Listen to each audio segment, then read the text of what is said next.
everybody. I've probably never had better lighting in my video before. I'm loving it. I'm just looking into the viewfinder, like feeling very happy right now about this lighting. But yeah, that's not relevant. Today I thought I would actually sit down and talk to you about my mocks. I know this is kind of like a short video, but after I did a 40-minute and a 30-minute vlog about them, I thought it would be kind of unsatisfying if I didn't actually tell you what I got. Obviously the usual disclaimer that I can't be bothered to say, don't be salty if you think my grades are good and I'm unhappy, or vice versa, etc. I literally can't be asked for that, so literally just go. If you watched my vlogs, you would know a lot of my exams I didn't think went that well. A lot of them I revised for the night before. Literally it was just cramming, stress, last minute. Didn't really start revising till a couple of weeks before, and it took me like a week and a half to even get into the rhythm of actually revising. And then after like 2 days of mocks, I burnt out and literally did everything last minute. Basically sums up mocks. They are a shambles. If you want the full thing, just go watch the vlogs. They're quite funny. I look back and I cringe and kind of laugh at the same time.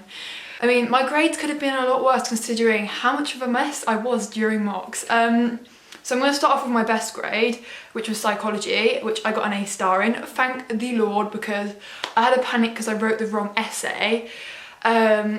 But on all 3 papers I got an A*. On the first one where I wrote the wrong essay, I was only 1% in.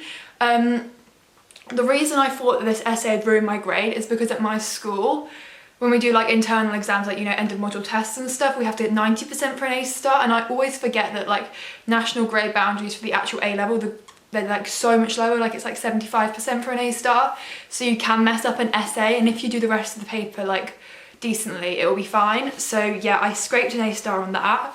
In the paper 3 we did, it was only like half of a paper 3, but I was so shook at myself. I only dropped 1 mark. I was like, what the hell? I also revised for that the night before and the morning before. So I don't know how I pulled that one off, but I am very happy with that, obviously. And then paper 2, I also got an A*.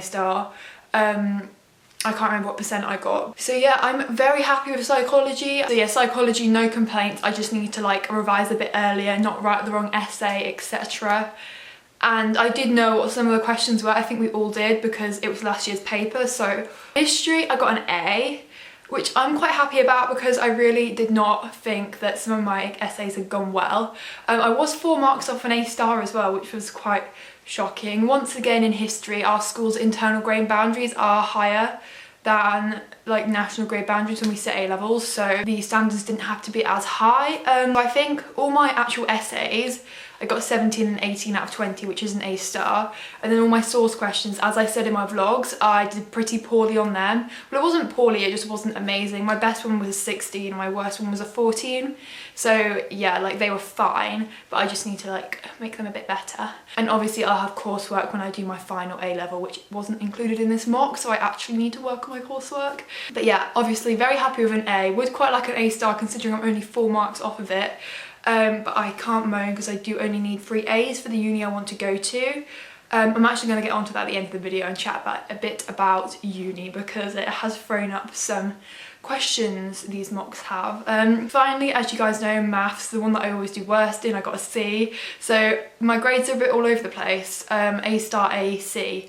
My maths mocks are just funny. Everyone struggled, literally everybody. So in the first paper we did, I think I got a C or a D, I can't remember which one, because in the second paper I got a C or a D. But questions were cut out and stuff, so the grade boundaries were weird. And then in the third paper I got an A* in mechanics and a C in statistics, so I was quite happy with the mechanics. The first 2 papers are pure as well, for anybody who doesn't know, so just like normal maths. Yeah, I don't know, considering how hard the papers were, I was like I will take a C, but I really would rather have a B or an A. I am predicted an A* in maths, which is not going to happen. Extremely unrealistic, but I would like an A just because that's what I need to get into uni. But yeah, the maths grades were not ideal, but I guess I need to work on them. Like, we've gone through the papers now, and some of the questions make sense. Some of them I'm like, I still could not do that in an exam, but whatever. But I guess that's where I need to be focusing. Maths was just a joke, let's just put it that way. So as you guys all know, if you've watched my video about unis that I've like applied to and me getting my offers, etc. The uni that I want to go to is York, and that asks for 3 A's. However, if you get an A star in one subject, I believe they'll let you get a B in another subject. So I can get my A star in psychology, get an A or an A star in history. I will be okay if I get a B in maths, but I haven't even got a B yet, and I don't actually know how far I was into the grade boundary. Like, I could have, say, got a low C or an almost a B. So yeah, I'm not sure about that one, but I've also got an unconditional from the thing that I was going to put second, so that's looking extremely tempting right now. I am genuinely on the fence about it, because I'm thinking that if I take the unconditional, it doesn't matter if I fudge up maths, and then I can just focus on my other 2 subjects. So yeah, I have been talking a lot about it. At the minute, actually I don't know what I'm thinking at the minute. On Wednesday I was like, yes, I'm taking the unconditional, and then I've kind of thought about it more. I'm really unsure. I don't know what I'm going to end up doing. I guess it depends how I'm feeling about maths by the time it comes around, because honestly I like both unis a lot. They've both got a good reputation for psychology. They're both good unis. York has obviously got a reputation for being prestigious. It's in the Russell group and stuff like that. Not that I really care about any of that, but it has got that reputation, which is sort of like, it does sway you a little bit even though you don't want it to. And it's in a, like, I prefer the location because it's near Leeds, which is like good nightlife, and it's near my grandpa and stuff like that, and I just generally prefer York.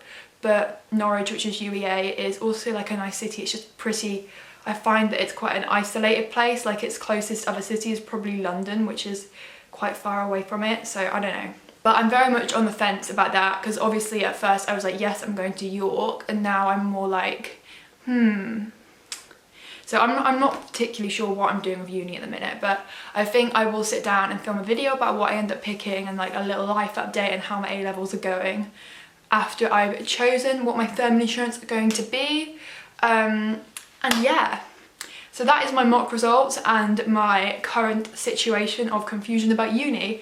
I hope you've enjoyed this video. I know it's not like the most interesting video for me to put up, but obviously at this time in the year I've got a lot to be doing, and anything is better than nothing. Thank you so much for watching, and I will see you guys very soon for a brand new video.